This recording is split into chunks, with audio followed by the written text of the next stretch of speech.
ادع إلى سبيل ربك بالحكمة والموعظة الحسنة وجادلهم بالتي هي أحسن. بسم الله الحمد لله والصلاة والسلام على رسول الله وعلى آله وصحبه وسلم. ما بعد أحبابي في الله وإذن سلام مركوهر وحيندكو السلام سلامتا إسلامك السلام عليكم ورحمة الله وبركاته. sidaad ogsoontihiin walaalayaal waxaan la hadlayaa adigan idhageysanaya walaalkayga muslimka ah iyo walaashayda muslimada ahayd. waxaan jeclaystay fadhigaana maanta soo fadhiistay in aan kaaga sheekeeyo arrimo ku quseeya adiga quseeya aniga nawada quseeyaba.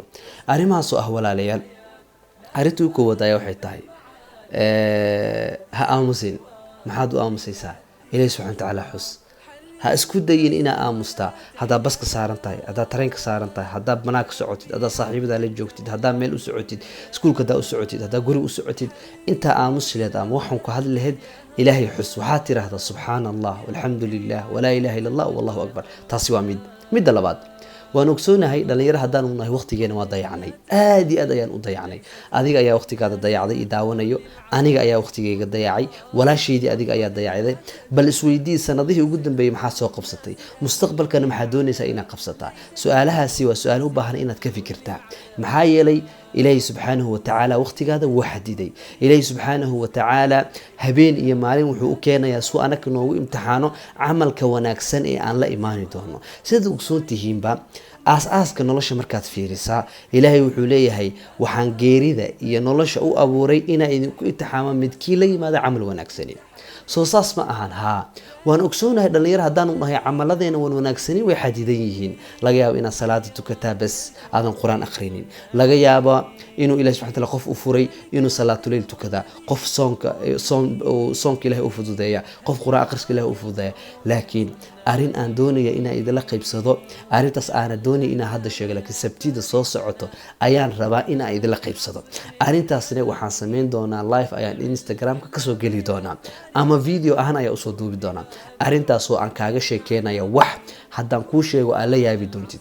waxaasna ma wax kugu cusub, waa la soo kulmi jirtay oo waa soo joogi jirtay. yowm min alayaam ani ahaantayda idinla hadlayo programka hadda wada Instagramka ka wada ayaa wuxuu yahay waxaan nolosha ka bartay, waxay nolosha i bartay ayaa wuxuu yahay arrinkan soo socdo.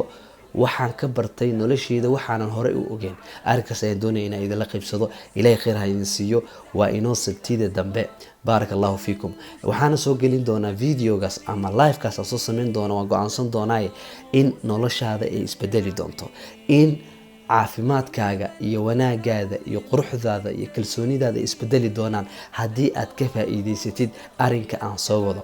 waan ognahay dhalinyaro ayaa isla nahay, waan ogahay dhalinyaronimada waxay tahay, waan ogahay qofka dhalinyarada ah wuxuu doonayaa in uu sameeyo wax walba ay noloshiisa jeceshahay, wax walba asoona u fiirinaynin ilaahay, asoona u fiirinaynin nebiga, asoona u fiirinaynin hooyadiis ama aabiis ama dadka khayr kala jecel. sidaasi darteed waxaan kuu tilmaamayaa jacaylka ah wax walba jeclaatid laguma qiimeeyo oo keliya waxaa adiga jeceshahay. qiimeynta xaqa ah, qiimeynta dhabta ah, qiimeynta saxda ah ayaa idila qaybsanaya. qofka markuu waxa qiimeynayo qaabo badan ayaa loo qiimeeyaa. gaalada markay wax qiimeynayaan caqligooda, maskaxdooda, xirfadooda, juhdigooda ayay ku qiimeynayaan. laakiin anaga haddaan muslimiin nahay wax markaa qiimeynayno qaabka aan ku qiimeyno ayaan idinla qaybsanaya. maxaa yeelay adduunkan maanta waxaa ku nool intaasoo dhalinyaro ah doonayso inay mustaqbal wanaagsan noqdaan, doonayso in Allah subxaanahu wa tacaala uu ka raali noqdo, doonayso inay noloshooda wax ka bedelaan, doonayso in ilaahay subxaanahu wa tacaala sababtu u abuuray ay sameeyaan. laakiin wax ayaa ka xiran, wax ayaa ka celinaya. waxaas ka celinaya ayaan doonaya inaan idiin faahfaahiyo si Allah subxaanahu wa tacaala jalla sha'nu uu inoo hadeeyo, ii hadeeyo, adigana kuu hadeeyo, hooyadaa kugu farxdo, aabaha kugu farxo, Allah ku abuurtan kugu farxo. arrintaas ayaan doonaya inaan mar dhow la qaybsado insha Allah biidhnaahi alkariim. waxaana idinkula talin lahaa Instagramkayga ama Snapchatkayga ama Facebookayga la soco saa programka aan wado ee aan ku magac daray waxaan nolosha ka bartay saad ula jaan qaadid. ilaahay subhanahu wa ta'ala khayr ha idin siiyo, ilaahay idin xifdiyo. wajazaakumullahu khayran. walaalahayga muslimiinta aad iyo aad ayaan idin jeclahay, maadaama waxaa la yiraahdaa qofka mu'minka ah wuxuu iimaankiisa qawi yahay markuu mu'miniinta ku jiraa. لأجل ذلك الرسول صلى الله عليه وسلم حديث كذا وحكم ده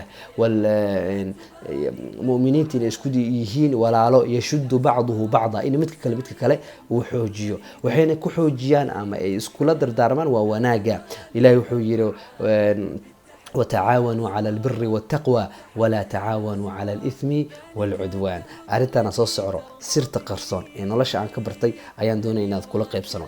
أرنتنا هذا سحق رب قلبي وناكسن كقابشة وحن أوغاندونا وحاد أوغاندونتا إن الله شاء الله حبنا كبدل دونتيد. السلام عليكم ورحمة الله وبركاته. ودع الأحلام يا فارسنا.